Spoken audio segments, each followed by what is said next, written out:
So ito lang yung ano ha, Davao City na gustong humiwalay. Simple lang kami dito.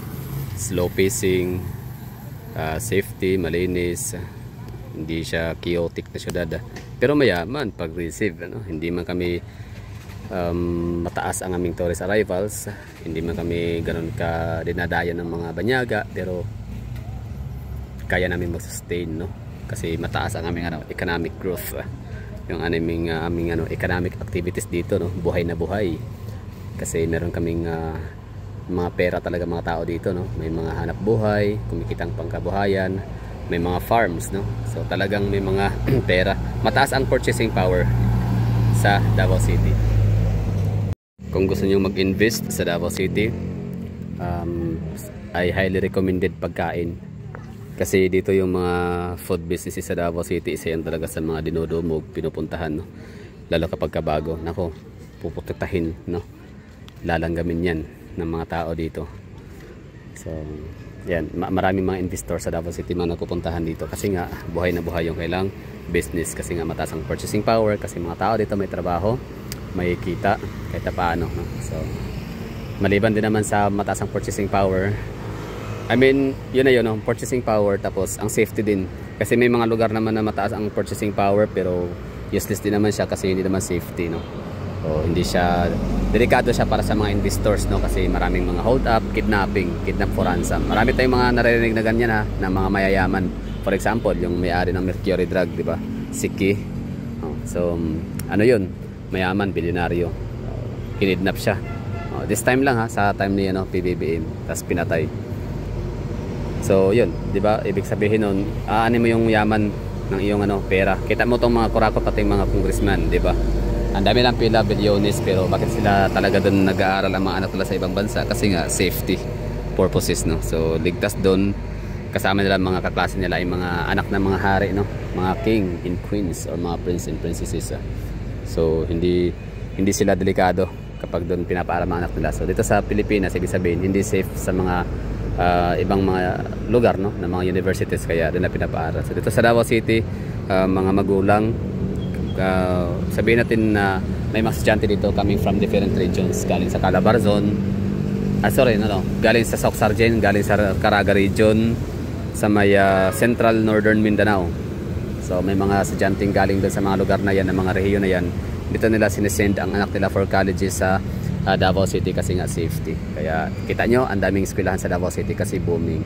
Kaya gusto namin maghiwalay sa Manila, oo, para naman kasi nakapagod sa totoo lang, rally ng rally, sigaw ng sigaw.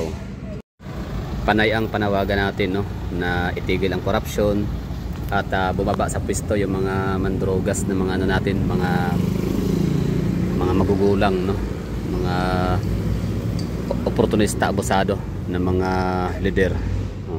Sigaw ng sigaw ang mga taga Visayas, Mindanao lamang. Ito naman mga taga Luzon, wala, parang lang, ningas kugon, hindi naman talaga ganun ka lalim, no, or hindi sila ganun ka gusto, no, na mabago ang sistema. Kasi nga sanay na sila, nagiging normal na sa kanila yung nakawan, patayan, normal sa kanila yung mga adiktos, binidiktos sa daan, lansangan. Sanay na sila na makikita yung yung bag nila susuotin nila sa backpack, nilagay sa front, naging front pack na, no. So sa kailan normal na yung mga ganong mga kriminalidad, pero tayo dito sa Mindanao ayaw natin ng ganon, lalo na sa Davao City. Kaya ang nangyari, tayo lang nasisigaw. So nakapagod, no, ipaglaban ang mga taga Luzon, di ba? So it's unfair para sa mga taga Davao na namasahe papuntang Manila, taga Mindanao pumunta pa ng Manila, gumastos ng pera, oras, lahat-lahat. Hindi naman ganon kadami ang kailangan resources, hindi naman unlimited.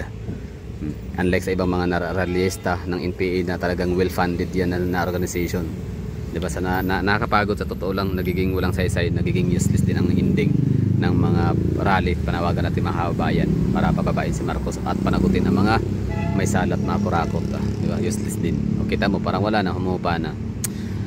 So hindi ko alam kung hanggang kailan laban, kaya dapat nga ihiwalay na lang ni PBBM. Gagawa siya ng batas na magbubukod ang Davao City, hindi na sasama sa buong Pilipinas. So mga taga Mindanao, hindi rin natin pwedeng isama kasi ang Cagayan de Oro City, as far as I remember, meron ako nabasa sa comment section somewhere, no, na sabi nga ng mga taga Cagayan de Oro City, hindi nila matanggap na Davao City ang magiging capital city of Mindanao if ever na magkaroon ng kasarinlan ang Mindanao. So mas gugustuhin ng mga taga Cagayan de Oro City na sasakupin sila ng Cebu kaysa ng Davao, ganun. So General Santos City, I doubt kung makikisama sila sa Davao, no? Basta okay lang kami sa Davao City, kahit sa Davao Oriental, Davao del Norte, Davao del Sur, Davao Occidental.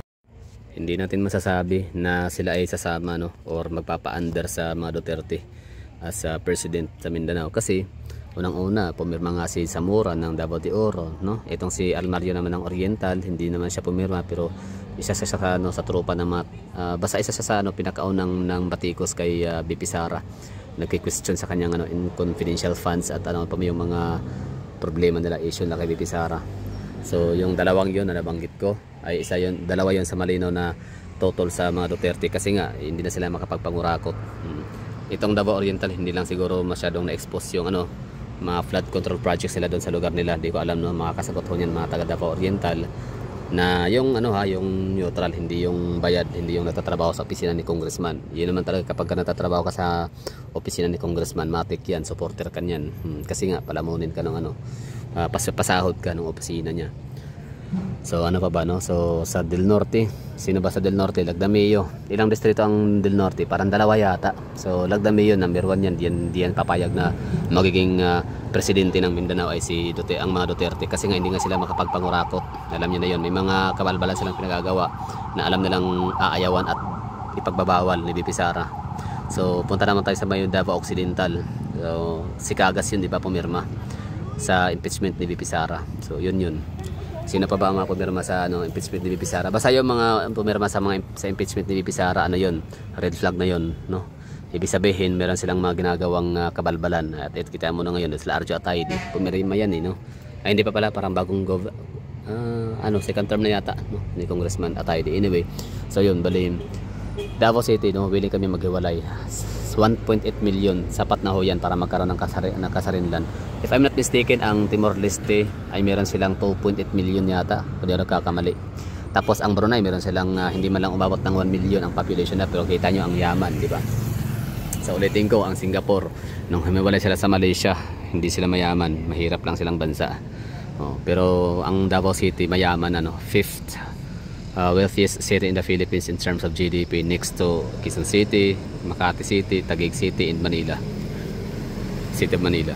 So panglima na pinakamayaman ng Davao City. So kung nagawa naming yumaman out of nowhere, no, kumbaga sa kawalan hindi, kung nagawa ng Davao City na yumaman despite sa banta ng, ano, ng karahasan, no, insurgency from back in the 90s, no, daming mga, ano, dito, holdupper, mga kidnapper, mga droga, no, dami, sobrang dami talagang mga kriminalidad dati nung kabataan ko pa, araw-araw, umaga, no, naririnig ko yan sa Bombo Radyo, balita, talagang Bombo Radyo, basta radyo, bombo, umaga pa lang, no, yun na yung mga balita na may babaeng nasaksak, may estudyanteng nagahasa, may mga negosyanteng na-snatch, na kidnap, inagaw yung motor, binaril sa ulo, patay, parang gano'n, no? So maraming mga ganyang kriminalidad sa Davao City dati, pero yun, lahat yun na-eradicate ng mga Duterte, tapos yun, pinaganda ang syudad. So, ang Davao City nga is very, very progressive city, to the point na umabot sa 5th place, no? Nalagpasan niya pa ang Pasig City, nalagpasan niya pa ang mga malalaking, syudad sa kamay nilaan, even Cebu City, no? So Davao City landed in the 5th place. So ang galing nun, 600 billion pesos.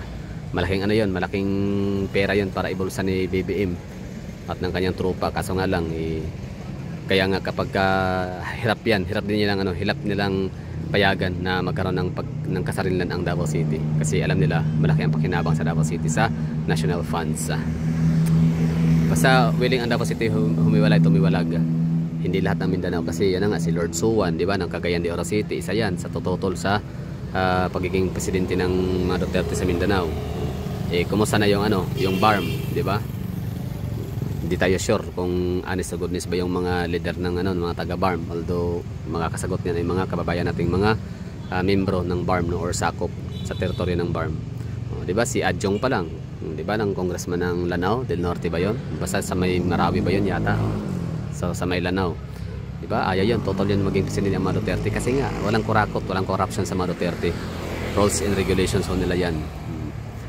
Tapos sino pa no sa may sino pa ba yung ano yung mga ayaw no anong mga rehiyon is Barbers Surigao del Norte, si Pimentel no ng Surigao del Sur, lalo na mga taga no taga hindi ako sure sa mga taga Agusan del Sur and Agusan del Norte, hindi ko kilala yung mga ano dyan, mga parang plaza yata, I don't know. Napaka peaceful ng Davao City, very ano siya no, very ideal city talaga siya no para sa lahat. Lahat ng mga gusto ng tahimik hindi lahat ng gusto ng gulot away, yung mga magbabarambado, so bawal ka dito sa Davao City. Pero ang gusto mo lang ay mabuhay ng payapa no, tatrabaho, uwi ng maayos sa bahay, matutulog gano'n no. So dito sa Davao City talagang disiplinado mga tao dito. Hindi ka makapagka-karaoke dito ng lagpas sa curfew. Ano mga oras ang karaoke sa Davao City sa mga bahay-bahay? Some 9 or 10 PM? I'm not sure, pero pagkakaalam ko hirap yata dito mag-karaoke no?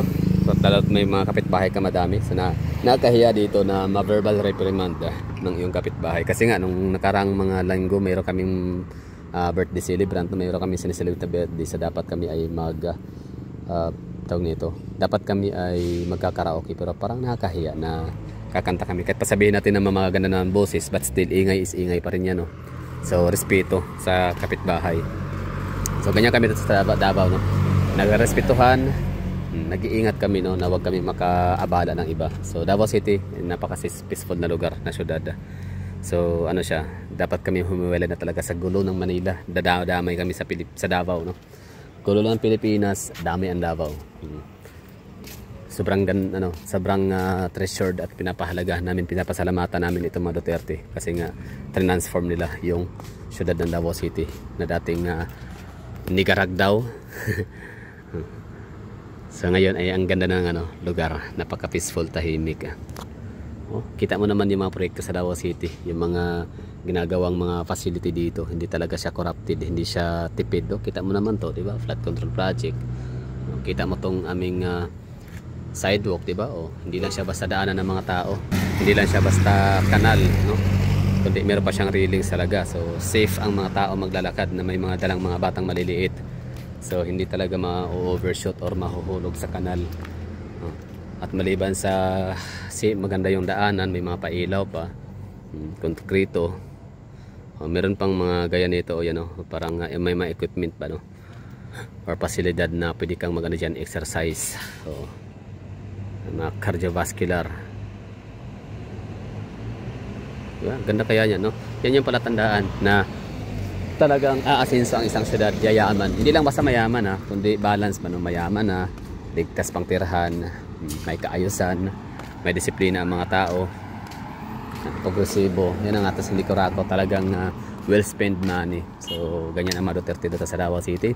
Kaya sana nga no ay pag naging presidente si BP Sara ay gawin niya ang batas na yun para humiwalay sa Pilipinas ang Davao City. Kasi 6 years lang tayong niyan titikim ng masarap na buhay, di ba? 6 years lang tayong mag-i-enjoy, kagaya nung sa time ni Digong, di ba? Sobrang enjoy natin yung panahon niya, 6 years. After 6 years wala na, back to bangag na administrasyon, di ba? Ganda ng Davao City no, napaka peaceful, progressive, maayos, disiplinado ang mga tao, magaling ang mga mayor na mga nagdaan dito, mga Duterte no, Tatay Digong, BP Sara, at ngayon naman ay si Basti. Diba? So napakaswerte namin talaga. Yung lugar, andyan lang lahat naman talaga ng lugar sa Pilipinas, likas na maganda. So nagkakadepende lang talaga yan sa mga magiging leader no, sa mga namumuno. Ngayon, maganda ngayon lugar nyo. For example, ano bang lugar natin pwede gawin natin halimbawa?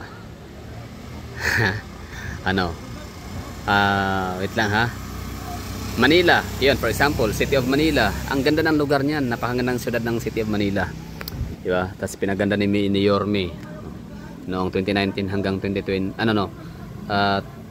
kailan ba yun? 2019 hanggang 2022, tama ba? Wait lang, 2019, tama, 2022.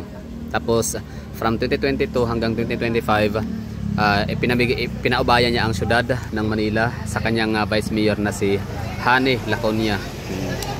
Pero ano nangyari sa Manila, di ba? So naging ano siya, capital city pagdating sa droga, capital city pagdating sa illegal, nakaw, hold up, basura, lahat na ng kadugyutan ng Manila, ng Pilipinas na sa Manila na yata. Sila yata nangunguna. Dahil nga ito pala si Hani Laconia, kurakot pala na napag-alaman. Tapos syempre pag kurakot ang mayor, kurakot din ang mga congressman. Kasi ano yan parang it takes two to tango. I mean, hindi naman masasabi natin pag kurakot ang mga congressman, kurakot ang mayor. Kasi for example, itong Quezon City, in fairness din naman kay kay J. Belmonte. So kahit pa kurakot ang kanyang mga congressmen, halos lahat ng mga distrito talagang may kickback sa flood control project at talagang billions din. Pero si isiniwalat inexpose ni J. Belmonte yung mga proyekto na hindi talaga nagbigay, hindi nakipag-coordinate sa kanya. So same with Vico Soto, so sa Pasig City. So hindi ibig sabihin na kurakot yung congressman, yun na yun, kurakot na ng mayor. Pero may mga lugar talaga na kurakot ang mayor plus kurakot ang congressman. Yun nga si Hani Laconia ng Manila, isang halimbawa ho yun. So andyan si Abante, andyan si Villasiran ba yun? Villarin, I don't know, nakalimutan ko na yun. Basta si Joel Chua, yung dalawa lang talagang hindi ko makalimutan, yung mga kakapal na mga muka. So dito sa Davao City, namin dito, napakapayapa, tahimik, disiplina ng mga tao dito. So sana maghiwalay na ang Davao City.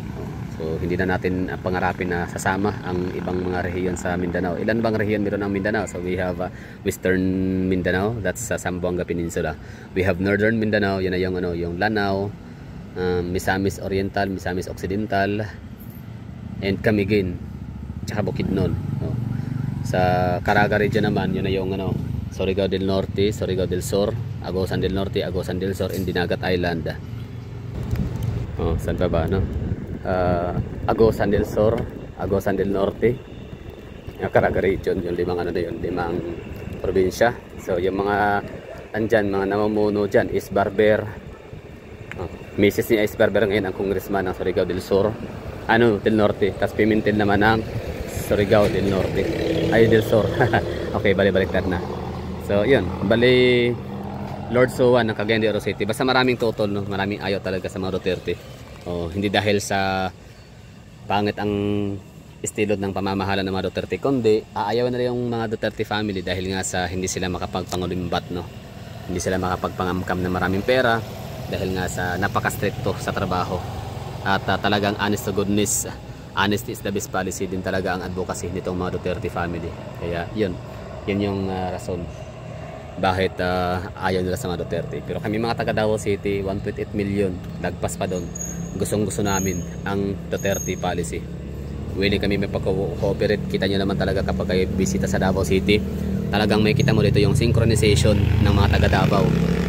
Hindi kami basta-basta nagtatapon ng basura kung saan, hindi kami basta-basta nagkakalat, hindi kami tawag nito, basta tumatawid kung saan. May mga pedestrian lanes kami dito. Hindi kami basta-bastang basta marami, hindi kami basta nag-iingay. At saka yan nga, talagang safety and security culture sa Davao, meron kami niyan. Kumbaga meron kami mga kahina-hinalang mga naobserbahan, ng mga gamit. For example, mga karton na iwanan dyan sa gitna ng kalsada, agad-agad namin pinagbibigay alam sa aming mga kapulisan, otoridad.